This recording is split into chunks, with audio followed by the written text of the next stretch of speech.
a secret that content it's not been as frequent as I usually do recently.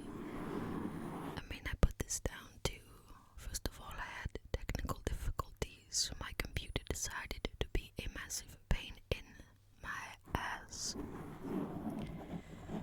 And then I wasn't feeling too great. And then there was this heat wave. So it was too blinking hot to turn the fans off so I can record. And if I record with the fan on, it just sounds terrible. It's terrible. I know that there is a genre of ASMR for that kind of noise. I mean, there's an ASMR for everything. If you look, fans, people, there are some people who like it. I don't. I mean, the other week I was just scrolling down my timeline and I saw a ASMR that was like 4 hours long, and it was a washing machine. And another time a vacuum cleaner. These sounds that really annoy me and get in the way of when I'm trying to do things. I don't really understand how somebody can like them, but okay. Another big hindrance to my content making ability is the fact that silence is so difficult. It's so hard. I mean, summer is especially bad because everybody's out and about until really late because it's light, really late.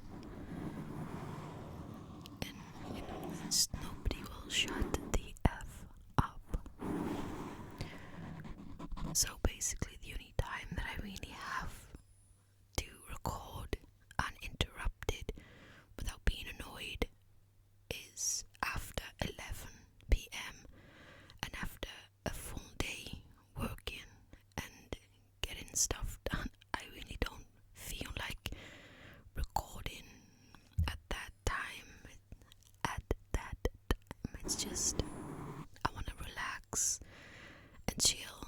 So that is why things have been a little bit infrequent recently.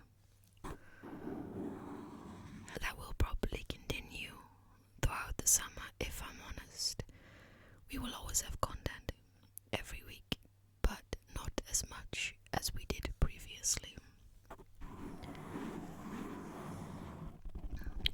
We do have the memberships if you wish to check it out. We have 2 tiers. The first tier is for exclusive content. So this is content that you will get before everybody else. So you get to watch it exclusively before everybody else. Our second tier is where you get access to the exclusive content, but you also get content that no one else gets to listen to. You do just anything. That content is only for the highest members.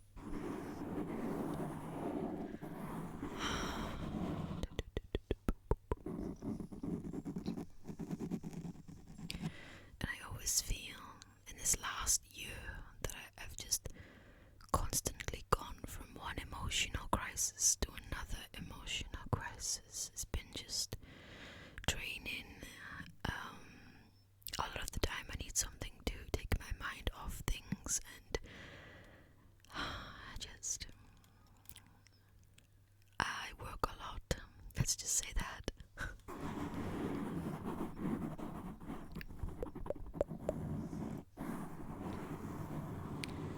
Last night I had a little bit of a respite from the usual heartache and pain and uncertainties of everything.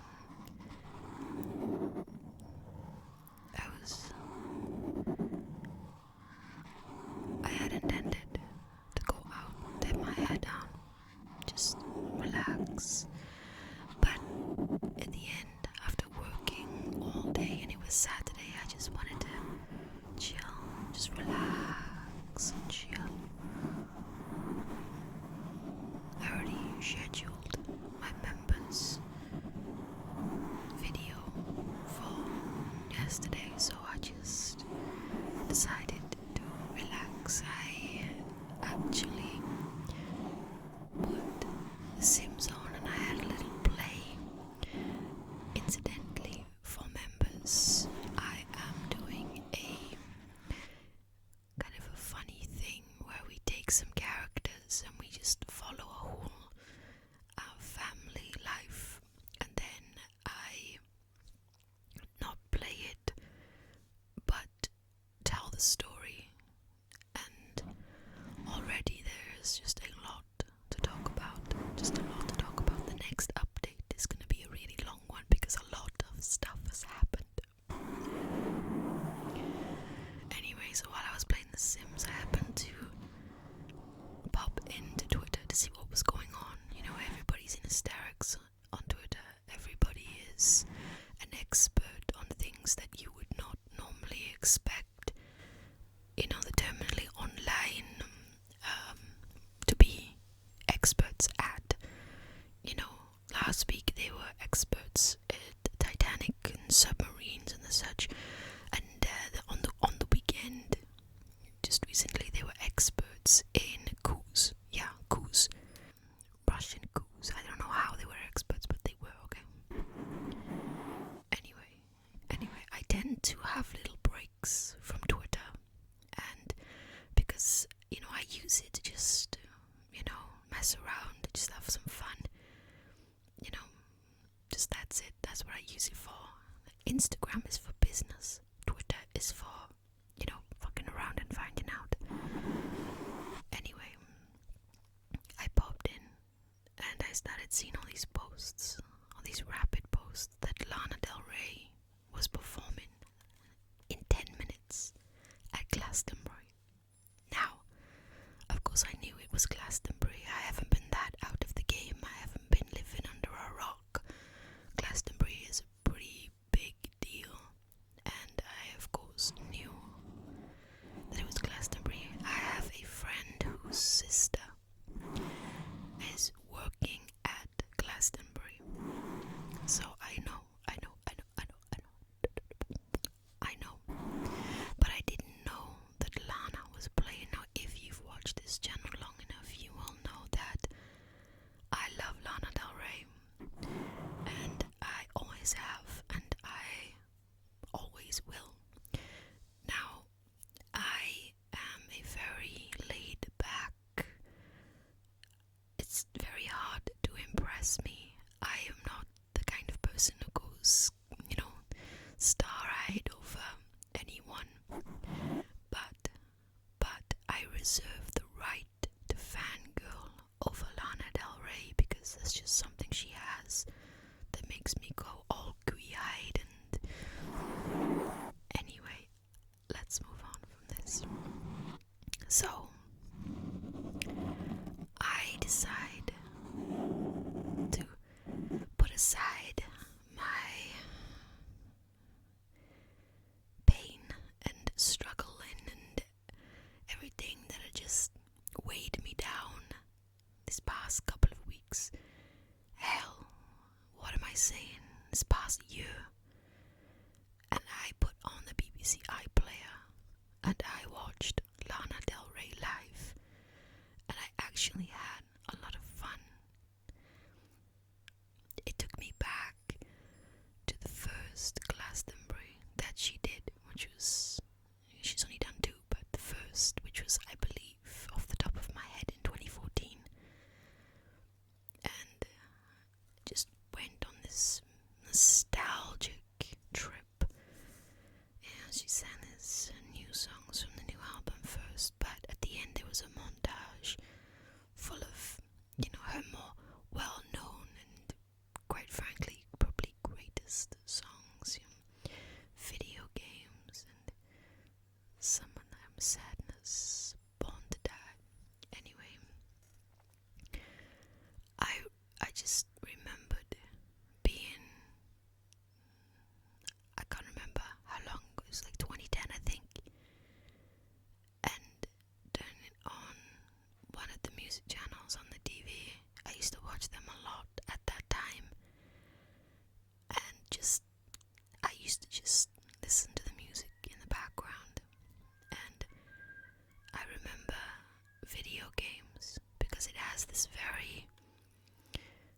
nostalgic and retro feel to it, but also there's just something, I don't know, it was her voice that was quite different from a lot of singers at the time,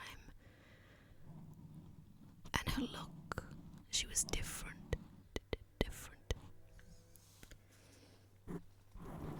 And as time went on, she kind of developed, and I understood where that look came from. In the second album, she drew more inspiration from like Priscilla Presley and Jackie Onassis in some way, I think. And I like that retro, vintage kind of feel. You know, those bands that sing about heartaches. You know, losing the love of your life, feeling desperate and beyond hope. There was something relatable about it. And at that point, I must admit, I'd never actually been in love, even once in my life. I'm not somebody who falls in love very easily, so I'd never been in love, ever.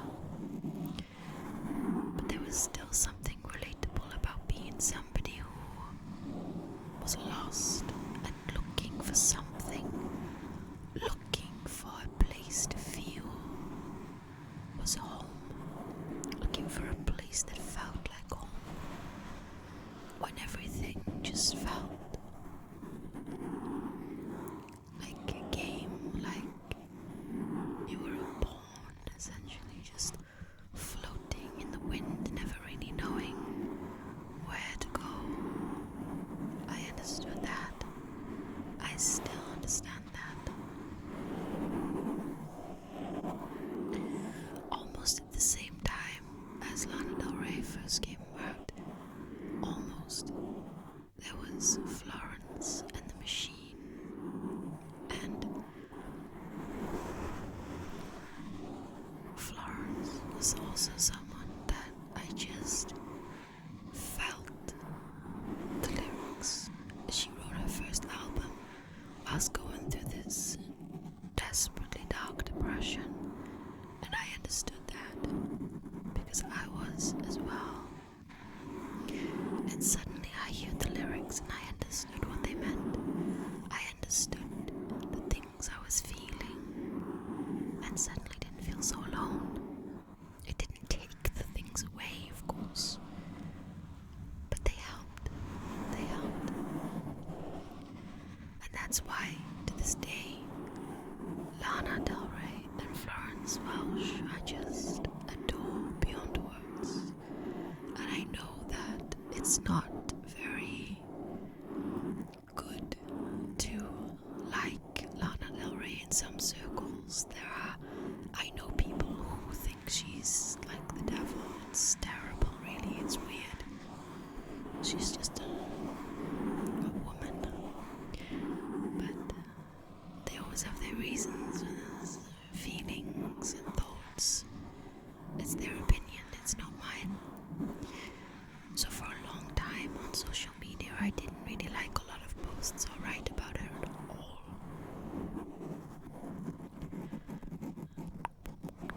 I didn't. And then there came a time, oh my goodness, there came a time where I just snapped. And I thought, why am I keeping everything that I love to myself? What do I care if complete strangers don't like what I say? I don't believe in policing what music or whatever anybody likes. So why am I policing myself for people?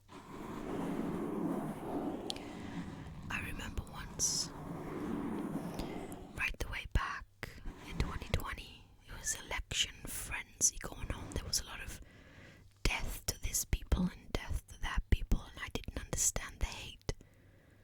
The cold, raw, passionate hate for people that you've never met. People who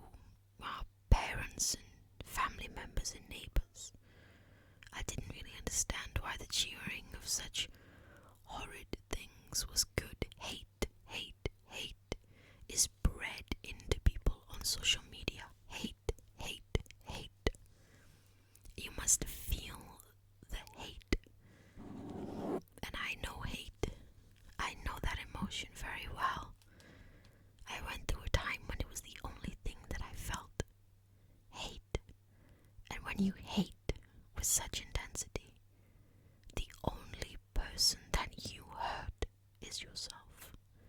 And that is without a doubt the fact.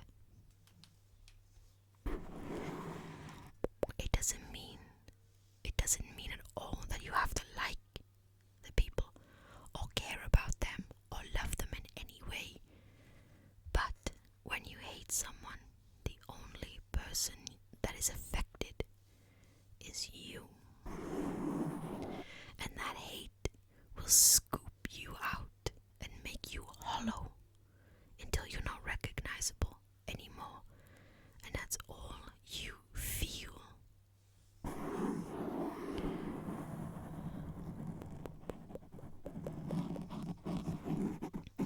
There's a community that I follow.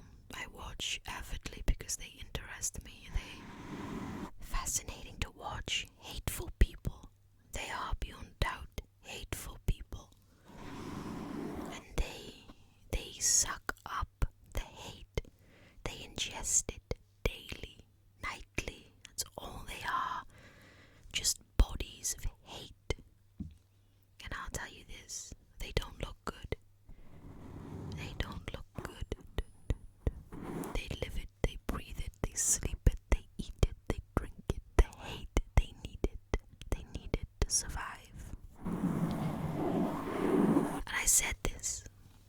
I wrote it in a tweet. I said, hate, that's bad. The only person that you hate, that you will hurt, is yourself. And do you know how many people attacked me for that? So many people. I had friends who unfollowed me. But that's social media for you. That is social media.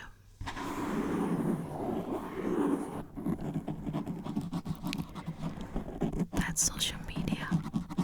And the lack of reading comprehension that people thought because I was saying this hate is bad, they read that I meant you need to love these people. You need to understand them. You need to care about them. You know, it's weird. I still don't understand it. Why do you want to be so fueled with hate? To the point where somebody expressing the music or musician that they like affects you in a way that you need to spill venom. And when I first started just openly tweeting about Lana Del Rey, you know, not all the time, I'm not a fan account, I just randomly say it. Or, you know, retweet a picture that I think she looks hot in, you know, that kind of thing. I got people dropping into my DMs like, oh my goodness, how can you even like her? I don't know, I guess at one time she was dating a Republican or a guy who was a voter of Republicans. I don't know. I don't really care about anybody's private life. Who someone dates or sleeps with is none of my business, okay?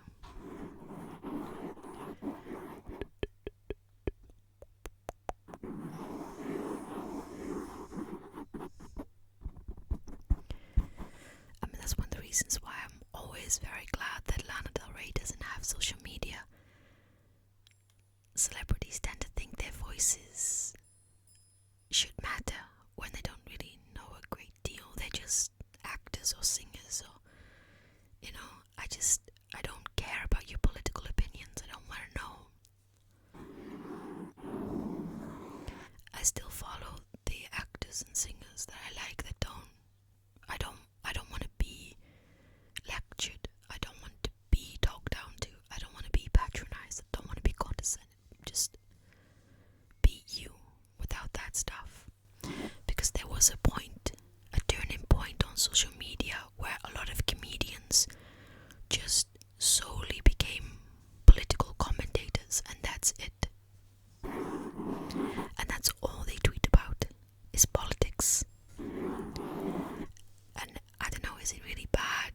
just read those tweets and I'm like, but dude, you're a comedian. You're not a political commentator. Leave it to the political commentators. And they always move with what's trendy. They always move with what's trendy. They always move with what's trendy. And it's a copy and paste tweet of something that they've seen somebody else comment that was popular, so they've basically done the same thing themselves.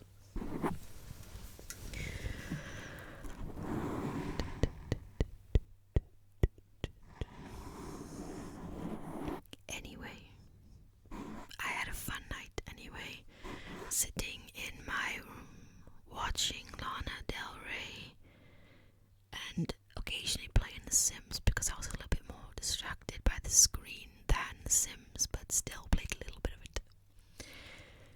I had a fun night. It was a lovely distraction and a lovely trip down memory lane. I remember first Glastonbury, like I said, and that was the year that my cousin went to Glastonbury, and I remember being so jealous of her because she got to see Lana in the flesh. And you know, that's another thing. It's something that I don't know, I don't really understand why people need to comment on other people's bodies. There came a point when you started seeing a lot of comments about her weight. And while it is true that she isn't as slim as she used to be, I mean, does it matter? Does it matter? Does it matter? Does it matter? It's her business. And she's still a beautiful lady. Some people are just afraid of some extra curves. Delicious curves. Anyway.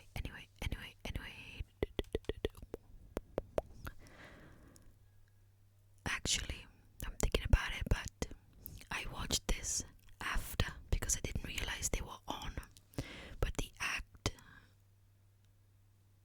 But one before Lana Del Rey was Manic Street Preachers. A great Welsh rock band that I have loved forever and ever. So it was nice. It was nice to see them perform again. I always really dispel Glastonbury as an option to attend because I don't really want to be stuck out in a muddy field in the rain. But I don't know. I feel like it would have been cool to go this year to see Lana, but you know, without doubt, I felt I don't know, maybe I wouldn't have enjoyed it in the flesh, and maybe I don't know. Maybe it was best just to watch it on the TV. It was still great.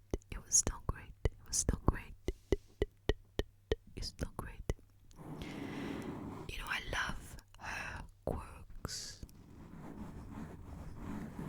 You know, there she is on stage singing, sitting at this table with this like a wedding dress style thing, very short, with a vape in her hand, and halfway through the song she stops singing, takes a puff from her vape and puts it down.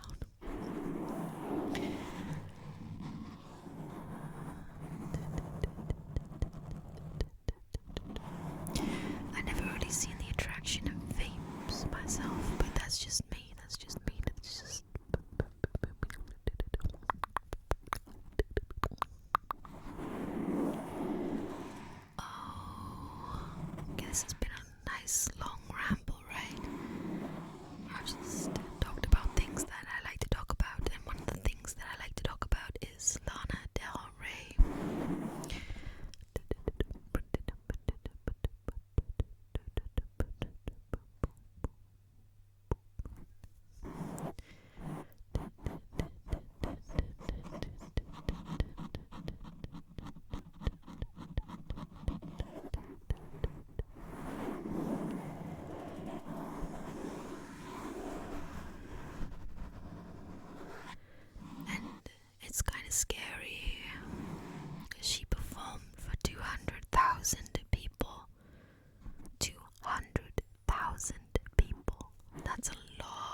chance. Some people just never stick to the clock. So because she was late, they cut off her microphone, and she didn't want to get off stage. I guess she was gonna finish her set. It's kind of weird because they had a curfew, but there was another band that oh my goodness, I can't remember the name of the band. Anyway, it doesn't matter. They were able to go over the curfew, and for some reason Lana Del Rey was not. Anyway, so she decided that she was going to stay on stage, and whether she had power in her mic or not, she didn't care. She, whilst having no microphone, got 200,000 people to start singing video games, and she had to be escorted off the stage by security. And as I was watching it, I just thought, oh, she's going down to see fans, so that's why there's security there, just in case somebody gets a bit handsy, you know, because some fans really don't know boundaries. But no, she was escorted off stage by security because she wouldn't leave. She was not going to finish her set. She was going to finish it. She was going to sing to the end. And she got 200,000 people to sing video games perfectly without a microphone. And that is one of the reasons why I love Lana Del Rey. I realize this ramble has been a weird mix of Lana Del Rey, some Twitter nonsense, and maybe a little bit of preaching too, but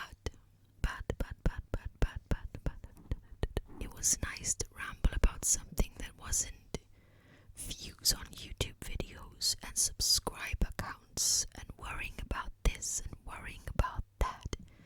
It was nice to just be positive for once. So I am gonna go now, and I will edit this a little bit later because it is 3:35 p.m. I cannot believe that the whole town has been silent, except for one little mishap that you won't hear because I will edit it out, but relatively silent.